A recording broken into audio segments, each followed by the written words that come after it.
फजर के 2 फराइज अदा करते वक्त सूरज तुलू हो चुका था। सुन्नत तो मैंने वक्त पर अदा कर ली, लेकिन फजर के 2 फराइज मेरे क़ज़ा हो गए।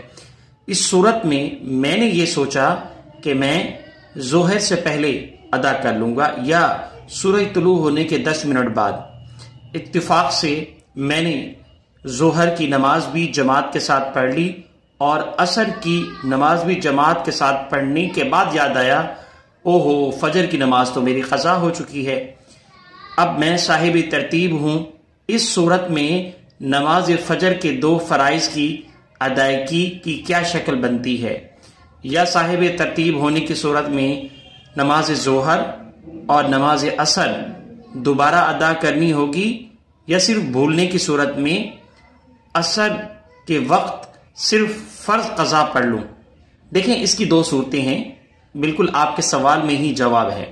पहली सूरत तो ये है कि इशराक के वक्त आप उसकी क़ज़ा पढ़ लेते। दूसरी सूरत ये है, आप चूंकि साहिब तरतीब हैं, इस सूरत में आप नमाज ज़ोहर से पहले आप इसकी क़ज़ा पढ़ लेते। अलबत्ता भूलने की सूरत में नमाज ज़ोहर भी आपने जमात से पढ़ ली, नमाज असर भी आपने जमात से पढ़ ली। अब इसकी शक्ल ये है, फ़ुक़हा फरमाते हैं, भूलने की शक्ल और सूरत ये रहती है जैसे कि आपको पता ही नहीं, और याद आने की सूरत में आपने फजर की नमाज पढ़ ली, यकीनन फजर की नमाज पढ़ी जा चुकी है, यानी फजर की नमाज हो गई। अब आपको नमाज ज़ोहर और नमाज असर लौटाने की ज़रूरत नहीं, जबकि आप साहिब तरतीब भी हैं।